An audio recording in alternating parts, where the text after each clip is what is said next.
All right, hello everyone, and peace of Christ to all of you. I hope my voice is coming good and clear. Please inform me if you have any problem or difficulty.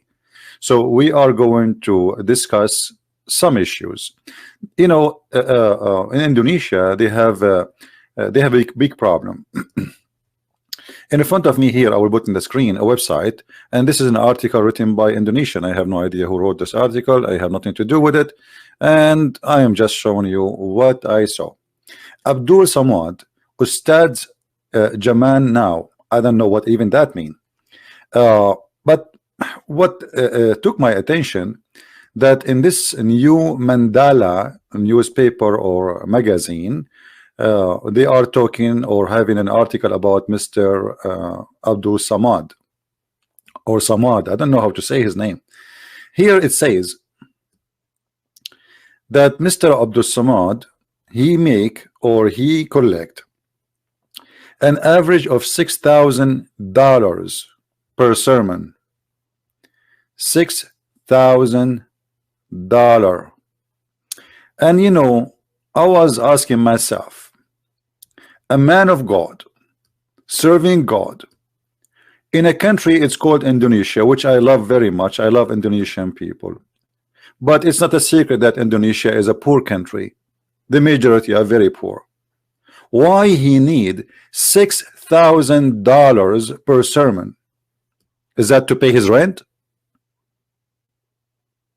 Is that to pay for his salad per sermon? So if you do 4 sermon a month, he make just from this $24,000 in Indonesia. That will make you live better than a king. And that is telling me, and here you can see the list of how much money he is making. So that's telling me that those people, they are not serving God. Those are serving their pocket out of this poor Indonesian people. This country need universities, need manufacturers, need. Yet those poor people, they are willing to pay a man who say nothing, speak nothing, he know nothing. And I challenge him to come and debate me anytime.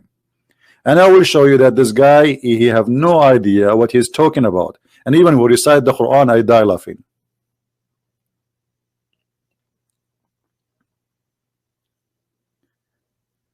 I saw some videos of him. As an example, this video here,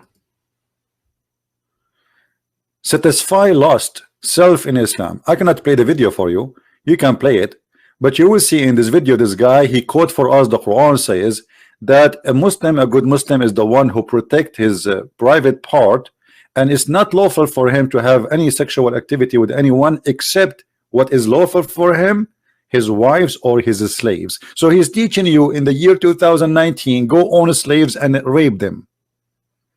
And that is supposedly will satisfy the lust of a Muslim. This is what he quote for us. I wish I can play the video. Anyway, you can search the video here. It's a quote, satisfy lost self in Islam by Ustaz Abdul Samad. In different video, a person asked him, he have a paper in his hand, I'm reading from, handshaking with non-muhram. Muhram in Islam, it is somebody, I mean, it's funny, non-muhram. Like if you have a family member, you can shake hand. Like, you can shake hand with a male. He is your uncle, as an example. You are a female. So the question, very important question, and this is why we pay him $6,000 every sermon, because we want to know if it's okay to shake hand with a stranger or not. The only one who can give us the answer is this guy. And then he tell you that good Muslim women, she put a tissue over her hand and then she shake hands with you. Wow. And that supposedly make her and make you following Allah. I would like Ustaz Abdul Samad to explain to us how the Prophet, peace upon him, he allowed the Muslim women and Muslim men to share bed together without marriage for 3 days 3 nights. It's called muta. And you know that this is not temporary marriage. This is nothing. It's even the name is muta, which means sexual pleasure. So how you are so conservative following Islam, And then you say to us that you have a prophet, he taught the following.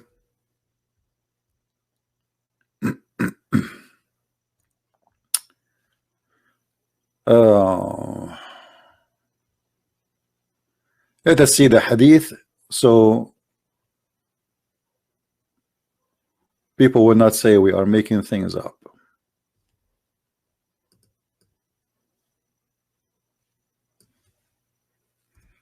So a Muslim woman, she cannot shake hands.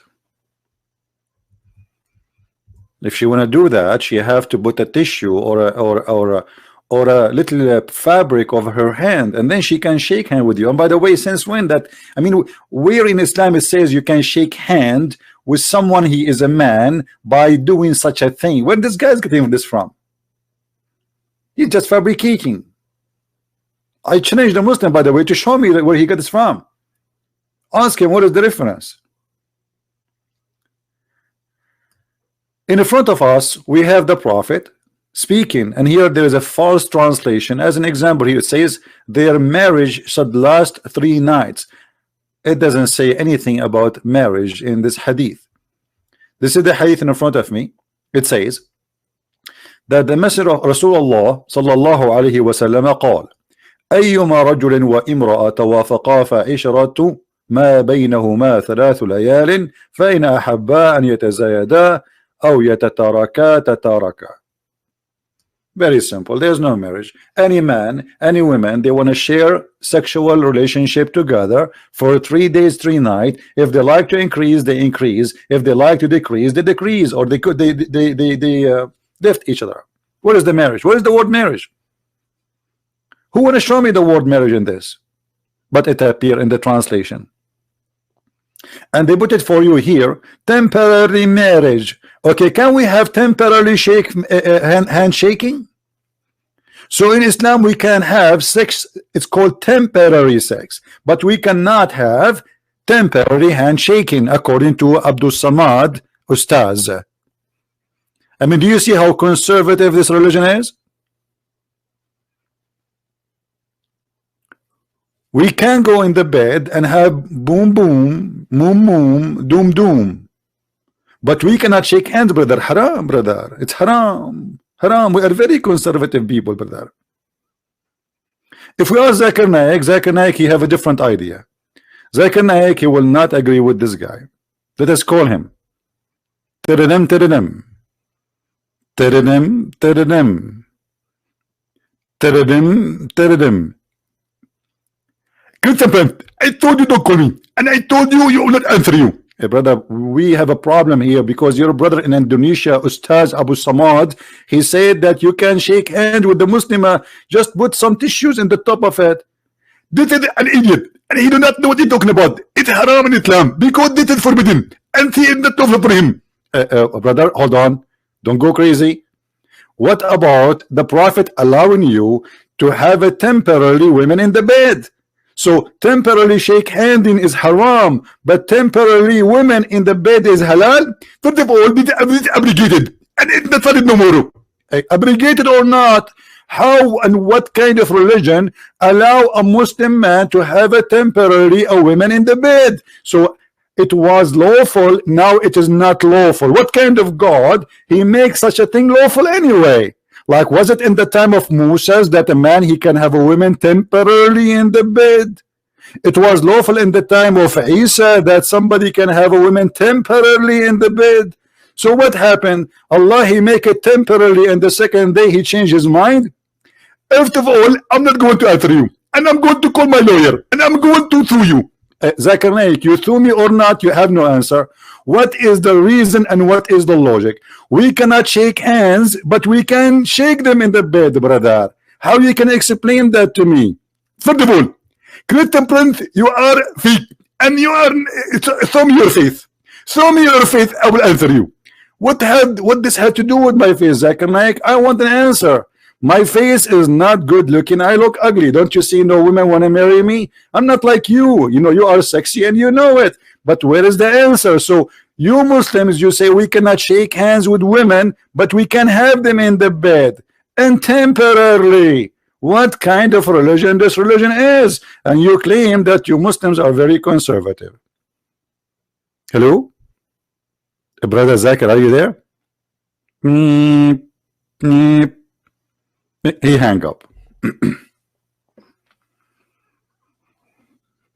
So when I listen to those who call themselves Muslim scholars, I found a bunch of jokers trying to make something out of nothing.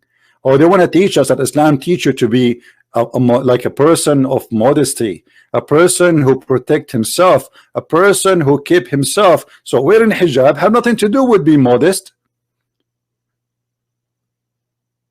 Absolutely not. Because what the point if women can be for sale anytime anyhow?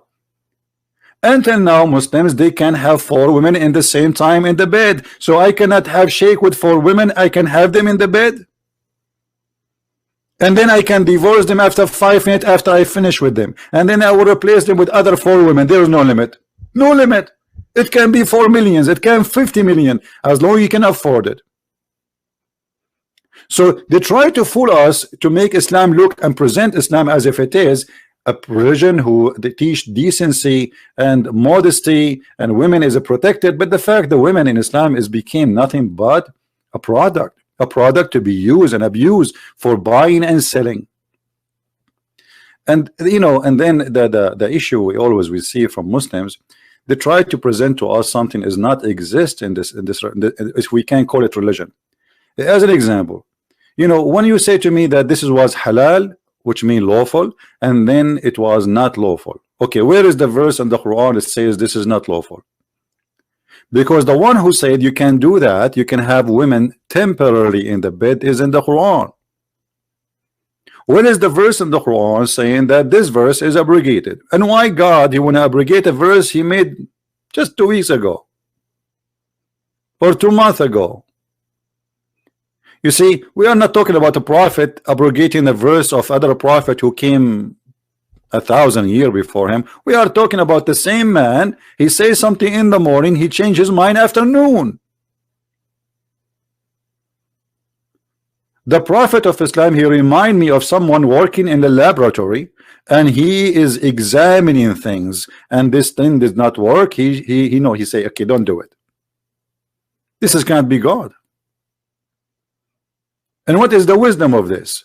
3 days, 3 nights, and okay, what we got with this? Decency, it is part of belief which is claiming to be coming from God. I don't see decency here.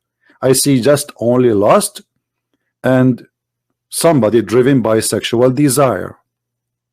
And this man, his name is Muhammad, is trying just to drive his men to believe in him by giving them open. It's a hippie religion. It's totally a hippie religion.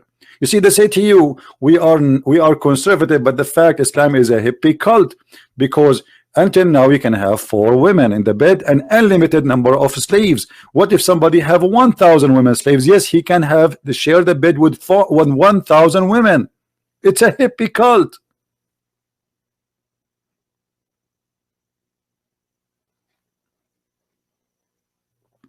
I see nothing good there. I see just a man, he trying to do business. He is the same as Abdul Samud. Abdul Samud, he makes $6,000 per sermon. He remind me of no one except Muhammad. If we ask ourselves a question, what and how much money Jesus he used to ask for before you can meet him? The answer is 0. He never asked for a penny. Same as his disciples.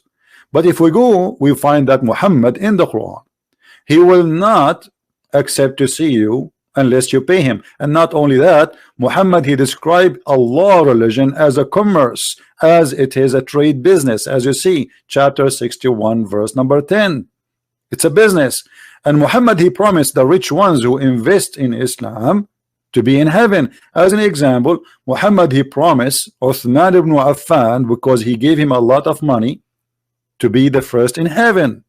Who are you, Muhammad, to promise people to go to heaven? Are you God? Who are you? One of the clear proofs that somebody is preaching a scam that he promised you heaven if you give him money. Obvious. Muhammad, he do that, and he made it clear that you cannot even see him and come to his house unless you pay him.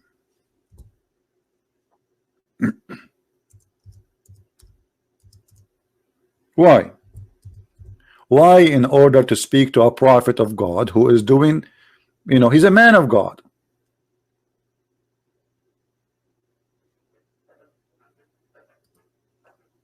What is the purpose? Oh, who you believe?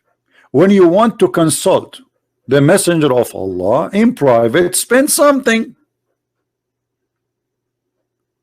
Spend something. Have you ever heard of a religion like this before?